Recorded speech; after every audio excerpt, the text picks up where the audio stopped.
أعوذ بالله من الشيطان الرجيم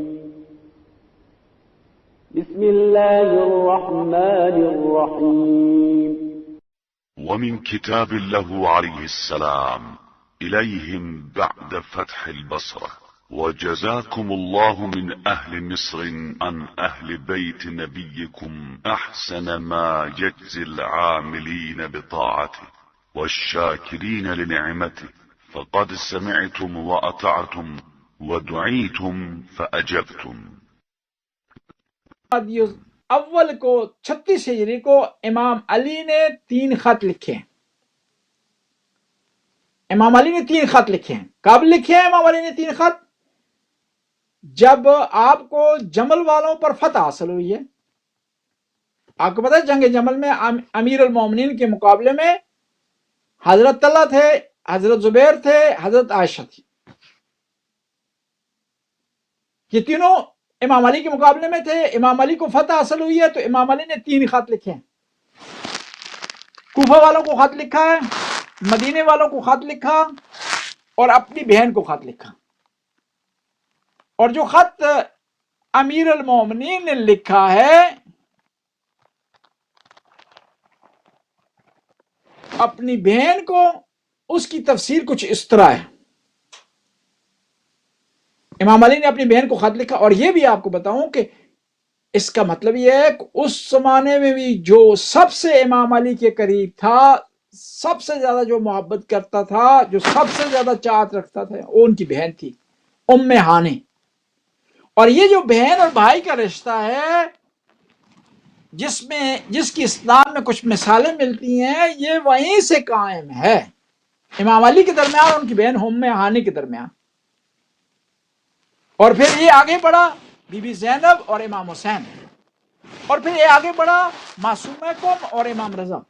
امام علی نے اپنی بہن کو اس طرح خط لکھا: سلام علیک احمد علیک اللہ الذی لا الہ الا ہوا.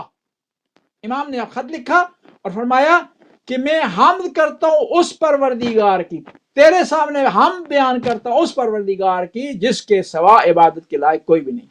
اما بعد، اس کے بعد امام فرماتے ہیں کہ انا التقینا مع بغات، ہمارا آمنا سامنا ہوا باغیوں سے.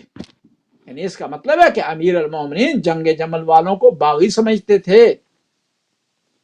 اور یہ پتہ ہے آپ کو کہ خلیفہ راشد کے خلاف جنگ کرنے والا جو باغی ہوتا ہے اس کا حکم کیا ہوتا ہے، اس کا عنوان کیا ہوتا ہے؟ میں نہیں بتانا چاہتا یہاں پر، خود امیر المومنین کے اس کلام سے آپ سنیں: انا التقینا مع بغات، ہمارا آمنا سامنا ہوا باغیوں سے، والظلمہ، اور ظالم لوگوں سے. یعنی جو امیر المومنین کے سامنے آ گئے ہیں وہ باغی تھے اور ظالم تھے. فی البصرہ، بصرہ میں، وَآتَيْنَا اللَّهُ نَصْرَ عَلَيْهِمْ، آتانا اللہ النصر علیہم، خدا نے ہمیں ان پر نصرت عطا کی. اور خدا جس کو نصرت عطا کرتا ہے نا، وہ حق پر ہوتا ہے، سچ پر ہوتا ہے، حقیقت پر ہوتا ہے. بِحَوْلِهِ وَقُوَّتِهِ، اور یہ جو ہمیں نصرت ملی ہے یہ خدا کی مدد سے ملی ہے اور اس کی قوت سے ملی ہے. یعنی امیر المومنین ہمیں درس دے رہے ہیں کہ جب تمہیں فتح حاصل ہو نا تو گھمنڈ نہ کرو، مغرور نہ ہو، تکبر نہ کرو، خدا کا شکر ادا کرو، یہ تمہیں فتح جو دی ہے یہ خدا نے دی ہے. وَآتَاهُمْ سُنَّةَ الظَّالِمِينَ، اور خدا نے وہ چیز ان کو عطا کی ہے جو ہمارے مقابل تھے، جو خدا ظالموں کو عطا کرتا ہے. فَقُتِلَ مِنْهُمْ طَلْحَةُ وَزُبَيْرُ، اور ان میں سے 2 آدمی قتل ہوئے ہیں. ان میں سے جو قتل ہوئے ہیں ان میں سے طلحہ ہے، زبیر ہے. عبد الرحمن بن عتاب، اور عبد الرحمن بن عتاب ہوا ہے. جمع لا یحصا، عبداللہ زبیر قتل ہوئے ہیں اور کچھ ایسے افراد قتل ہوئے ہیں جن کی تعداد بہت زیادہ ہے. قتل منا، اور ہم سے جو شہید ہوئے ہیں بنو مجدوع و ابناء سوان، سوان ابن ساسا کے 2 بیٹے شہید ہوئے، البا و ہند سمامہ، فی من یعد من المسلمین رحم اللہ، اور یہ وہ لوگ جو ہمارے ساتھ شہید ہوئے ہیں یہ مسلمان تھے، خدا ان پر رحمت کرے. والسلام، یہ خط کس نے لکھا ہے؟ امیر المومنین نے لکھا ہے. کس کو لکھا ہے؟ اپنی بہن کو. اور پھر دیکھیں خط لکھنے کا انداز، خدا کی حمد سے شروع کر رہے ہیں اور پھر نتیجہ نکال رہے ہیں کہ اپنے ساتھیوں کے بارے میں بتا رہے ہیں. اب سوال ہی پیدا ہوتا ہے کہ جو لوگ آج بھی اس کشمکش میں ہیں کہ علی حق پر تھے یا جمل والے حق پر تھے، ان کو اس کشمکش سے نکلنا چاہیے کہ علی علیہ السلام حق پر تھے اور علی علیہ السلام سچ پر تھے، اور علی علیہ السلام کے مد مقابل جو لوگ تھے وہ باطل پر تھے. پھر ایک اور خط لکھا ہے امیر المومنین نے کوفہ والوں کے لیے اس فتح کے بعد. من کتابہ لہو علیہ السلام الی اہل الکوفہ عند مسیری من المدینہ البصرہ. اس سے پہلے کہ میں وہ خط بیان کروں جو فتح کے بعد امیر المومنین نے کوفہ والوں کو لکھا ہے، وہ خط بیان کرنا ضروری سمجھتا ہوں کہ جو امیر المومنین نے بصرہ کی طرف جاتے ہوئے جمل والوں کے مقابلے میں خط لکھا ہے کوفہ والوں کو. من عبداللہ علی امیر المؤمنین الی اہل الکوفہ جبہت الانصار و سنان العرب، کہ خدا کے بندے علی کی طرف سے اہل کوفہ کے لیے خط. اہل کوفہ کون ہے؟ جو انصار کی پیشانی ہے، فرنٹ لائن ہے، سنام العرب اور عرب کی بلند چوٹی ہے. اما بعد انی اخبرکم عن امر عثمان حتی یکونوا سمعہ کاعیانہ، میں تمہیں عثمان کی داستان بتاتا ہوں اور اس طرح بتاؤں گا جس طرح گویا تمہیں دکھا رہا ہوں. ان الناس طعنوا علیہ، لوگوں نے طعن و تشنین کی کس کو؟ عثمان کو. فکنت رجل من المہاجرین اکثر استتابتہ واقل عتابہ، کہ میں وہ ہوں جس نے عثمان کی زیادہ حمایت کیا اور کم اس کی مخالفت کی. کانا طلحہ و زبیر اہون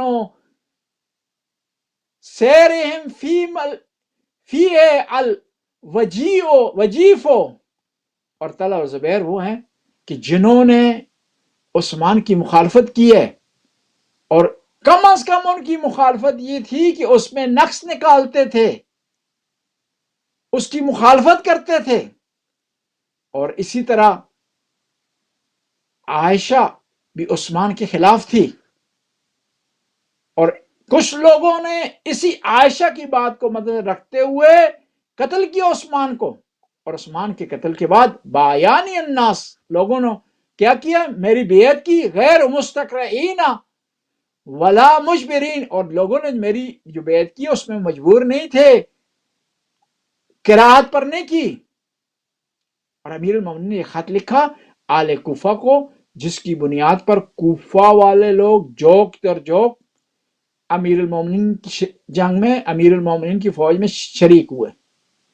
اور پھر فتح کے بعد امیر المومنین نے ایک اور خط لکھا کوفہ والوں کو.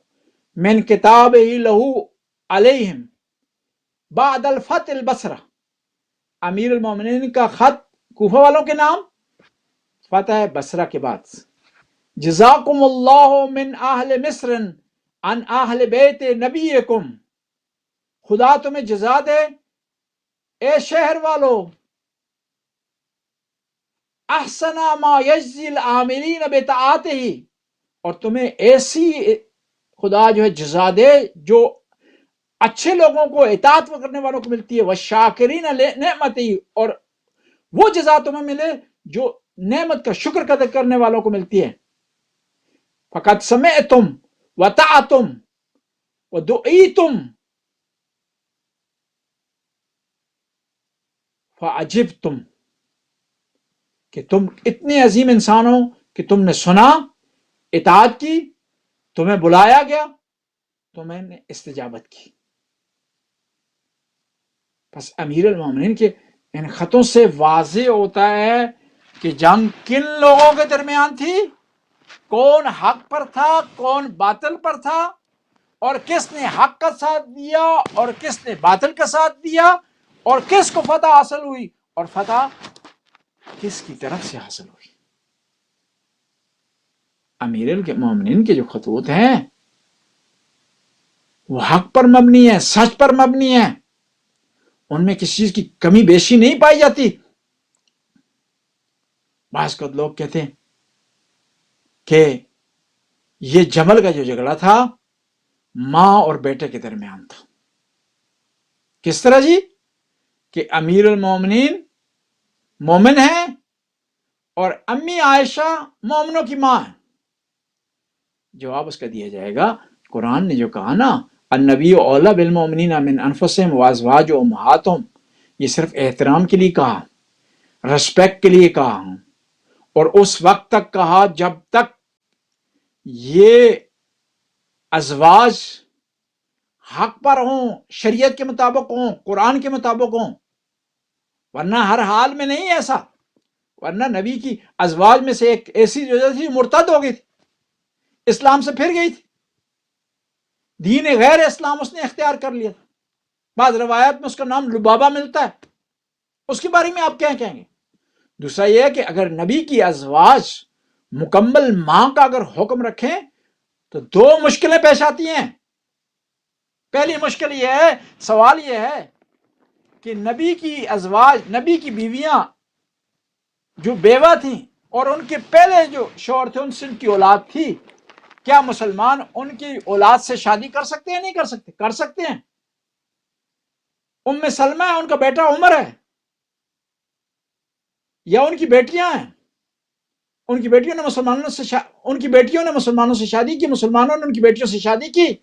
اگر حقیقی ماں ہوتی تو مسلمان ان کی بیٹیوں سے شادی نہیں کر سکتے. ایک. نمبر دو یہ ہے کہ ماں کی انسان خدمت کر سکتا ہے، اس کے پاؤں دبا سکتا ہے، اس کے پاس جا سکتا ہے، اور اس ماں کے لیے ضروری نہیں ہے کہ وہ حجاب میں ہو. لیکن سوال یہ ہے کہ آیا مسلمانوں سے پیغمبر کی بیویاں حجاب کرتی تھی؟ نہیں کرتی تھی. شرعی پردہ کرتی تھی؟ نہیں کرتی، کرتی تھی. پھر کیسی ماں ہو گئی جس سے جو شرعی پردہ کر رہی ہے اپنے بیٹوں سے؟ اب سوال یہ پیدا ہوتا ہے، پھر پیغمبر نے، پھر قرآن نے کیوں کہا کہ نبی کی بیویاں تمہاری مائیں ہیں جب ماں کا حکم نہیں رکھتی مکمل طور پر؟ جواب یہ ہے کہ اس آیت کے شان نزول دیکھیں. میں آپ خدمت میں عرض کروں گا کہ قرآن کتاب ہے جو واقعات کے مطابق نازل ہوئی ہے. اس کو سمجھنے کے لیے اس کا پس منظر، اسباب نزول، سبب نزول جاننا ضروری ہے، ورنہ آپ اس کو نہیں سمجھ سکیں گے.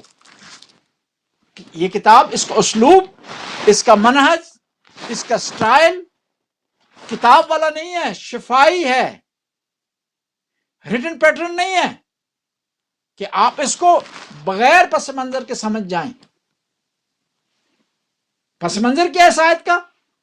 کہ النبی اولیٰ بالمؤمنین من انفسہم وازواجہ امہات. اس کا پس منظر یہ ہے کہ صحابہ اکرام میں سے ایک صحابی نے کہا تھا پیغمبر کی وفات کے بعد میں پیغمبر کی فلاں زوجہ سے شادی کروں گا. میں نے نہیں کہا، آپ نے نہیں کہا، ایک صحابی نے کہا. اب آپ فیصلہ کریں اس کے بارے میں، کیوں کہا اس نے؟ یہ بغیرتی اس نے کیوں کی؟ یہ لو پن اس نے کیوں کیا؟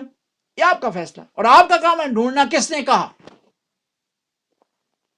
تو جب اس آدمی نے یہ کہا، اب قرآن کی آیت اس کی مذمت میں آئی، النبی اولیٰ بالمؤمنین انفسہم وازواجہ امہاتہم، کہ نبی مومنوں کے نفسوں سے زیادہ ان کے قریب ہے، ان کے نفسوں سے زیادہ ان پر اولویت رکھتا ہے، نفسوں سے زیادہ ان پر کمانڈ رکھتا ہے. کچھ ایسے کام ہے کہ خود انسان اپنے لیے نہیں کر سکتا ہے، لیکن نبی اگر حکم دے اس کام کا تو مومن کو، مسلمان کو بجا لانا ضروری ہے. جب ایسا کہا گیا تو قرآن کی آیت نازل ہوئی ہے. نہ یہ کہ نبی، بس یہ کہنا کہ جنگ جمل ماں اور بیٹے کے درمیان جنگ ہے، یہ غلط ہے، یہ اشتباہ ہے. علی علیہ السلام حق پر تھے اور ان کے مقابلے میں جو بھی آئے وہ باطل پر ہیں، کیونکہ پیغمبر نے ارشاد فرما دیا الحق مع علی وعلی مع الحق والقرآن مع علی والقرآن مع علی وعلی مع القرآن. بس آج دو تاریخی واقعے آپ کی خدمت پیش کیے، ایک خواجہ نصیر الدین کی توسی سے متعلق گزارشات پیش کی، اور دوسرا جنگ جمل کے بعد امیر المومنین جو 3 خط لکھے ہیں ان کا تبصرہ کیا، ایک اپنی بہن کو لکھا خط ام ہانی کو، ایک مدینے والوں کو لکھا اور ایک کوفہ والوں کو۔ خدایا جو باتیں ہم نے کی ان پر ہمیں عمل کرنے کی توفیق عطا فرما، نیک کام کرنے کی توفیق عطا فرما، برائی سے بچنے کی توفیق عطا فرما۔ خدایا ہدایت ٹی وی کو دن دگنی رات چگنی ترقی عطا فرما، اس کے ذمہ داران جو یہاں خدمت کر رہے ہیں ان کی توفیقات میں اضافہ فرما، ان کی رزق و وسعت عطا فرما، ان کی اولاد کو نیک اور صالح بنا، ان کے مرحومین کی مغفرت فرما۔ جو بھی مومنین و مومنات ہدایت ٹی وی کے لیے چندہ دیتے ہیں، مالی مدد کرتے ہیں، کسی حوالے سے مدد کرتے ہیں، حمایت کرتے ہیں، یا اللہ ان کی توفیقات میں اضافہ فرما، ان کے رزق و وسعت عطا فرما۔